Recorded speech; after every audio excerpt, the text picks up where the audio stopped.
What's good, YouTube? Andre here with the DM Network. Y'all, if you're new to the channel, please hit the subscribe button, turn on the notifications. We upload every day about this game, man. And it's completely free and it costs you nothing. Now on to the video.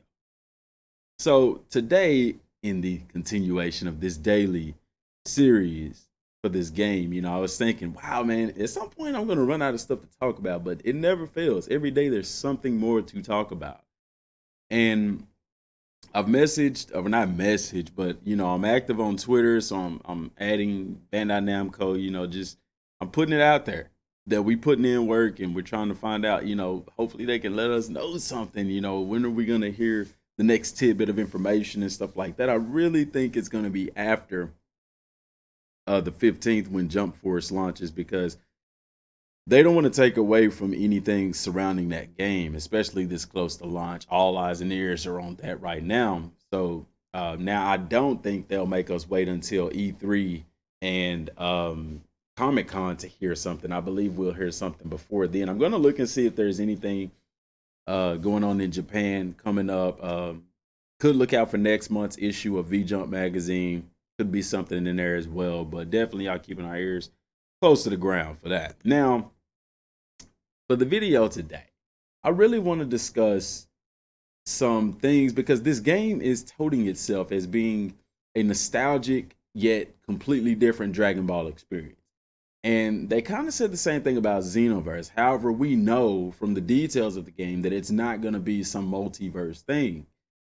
There are a lot of possibilities right now with the game. For instance, creative characters still could be a potential possibility. They could do what they did in Ultimate Tenkaichi and have a story mode and then have an adventure mode. They could go the route of Red Dead Redemption 2 and Grand Theft Auto and having a full-fledged open world story mode that's hundreds of hours, as well as a online mode where you create a character and play through side missions and things like that. We don't know how far the sagas go.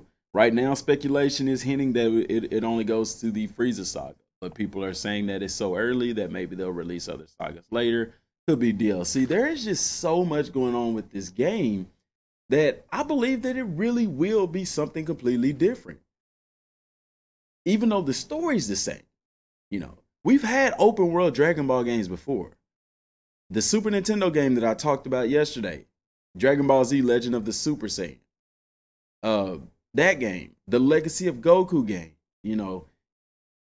and we haven't even had a title for this game yet. It's going to be something with Z. I personally think it's just going to be called Dragon Ball Z. If anything, a subtitle like a Saiyan named Kakarot or something, or Kakarot's story. I don't know. But we will see. Now, what will make this game unique? There are some things that I have seen. I mean, you've pretty much seen it all in Dragon Ball games. So to make this game unique is a bit of a stretch for me, in my opinion. Now, if you combine some of the best elements, then definitely it can make it a very unique experience. Now, what are some of the biggest elements? We talked about this in the video, talked about must-haves. I'm going to kind of expound on the must-haves a little bit more and talk about some little details that can make this game stand out and add to the immersion. And the first up is power levels. Being able to read power levels, having your own power level. For the past couple of days, I've been replaying that game that I showed y'all yesterday, Dragon Ball Z Legend of the Super Saiyan. And the game is really cool to me because you have a power level. So you get to see how strong your character is based on a number. Even now in the Dragon Ball fandom, we still speculate power levels. We still debate power levels. And it's so cool to see it. And in Dragon Ball Z, power levels was an actual thing up until after the Frieza saga. After the Frieza saga, they didn't, the scouters weren't there and they weren't really talking about power levels. But early on in Dragon Ball Z, power levels was a big deal. Characters being mentioned by their power levels, being talked about because of their power levels, being feared because of their power levels. Now, that was on the Saiyans end, being able to read power levels. Bulma even had a scouter that she took Raditz scouter and reworked it to show English numbers, or Japanese numbers, really. and reading Rasoroshi and Krillin's power level. So it would be really cool. I know we wouldn't have a scouter in the game. Goku's not going to wear a scouter, but it would be pretty cool to have a scouter. Or not only that, be able to sense power levels. If you remember, you could do this in Budokai 3. You could go into sort of a focus mode. And what it would do, it would show you where people were at. Now, it wouldn't show you a power level. It would just kind of show you where you would see this energy or an aura pop up, where it's a battle or something or somebody was at. They can expound on that. You also see it in Xenoverse. When Xenoverse, it shows an actual scouter and the location of people. I think stuff like that is really cool. And I hope they bring that into this game, especially if it's an open world game, to be able to sense where people is at. But also, if you run up on somebody, you could go to this mode or push a button and sense their power level. But, you know, since Goku and them didn't know an exact power level, they had a sense of strength. And so what they could do is give the individual, when you're sensing them, give their aura a different color. For instance, if it's white, that means they have a low power level. If it's yellow, that means, okay, they're strong. And if it's red, that means, okay, they have a really strong power level. Or you could do purity, tell if they're a good guy or a bad guy, white or I say like a dark purple or something, or how big the key is. Like in this picture right here, Goku's key right now is bigger than Piccolo's or something. You know, they can implement it some way, somehow. But I think putting power levels in the game would be really cool, as well as looking at your own player's power level would be really cool as well. And with the game being an RPG, that could be a real possibility, because there has to be something to show how strong your character is.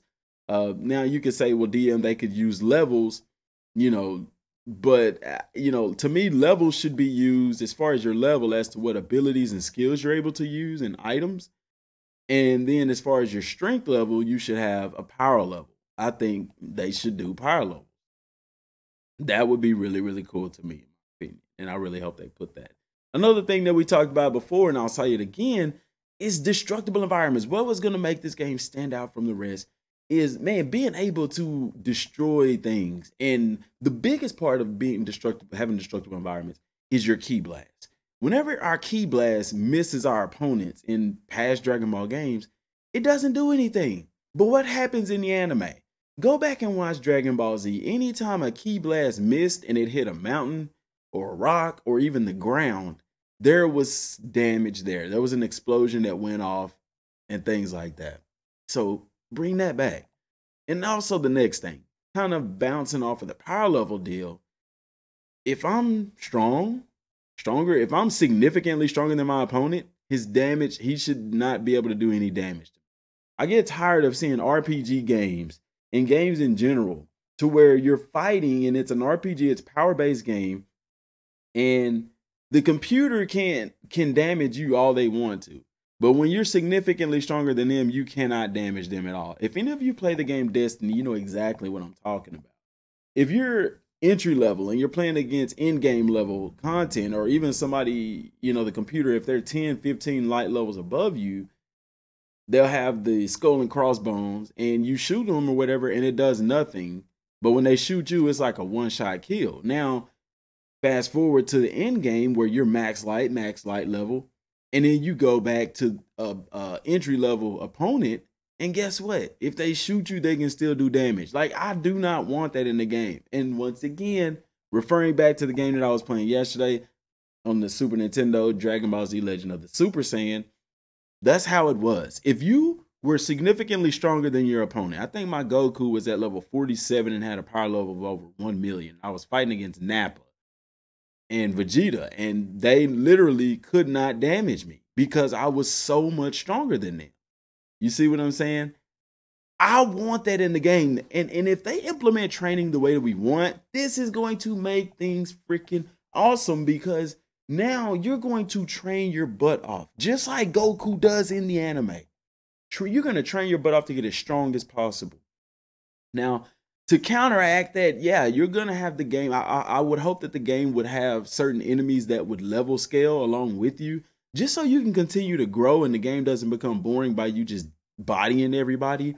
But have those weaker opponents throughout the game that you can kind of toy around with and stuff like that. I would love that, man, because you cannot have Dragon Ball Z without training. And to me, to make this game unique, adding training the way that we talked about in the past video, check out the playlist, by the way, if you missed any of those videos. Having training in the game the way we talked about would really make this game unique. And it would give you more things to do. It would go perfect with an open world game. Because in an open world game, especially an open world RPG, you're gonna have to do stuff to level up.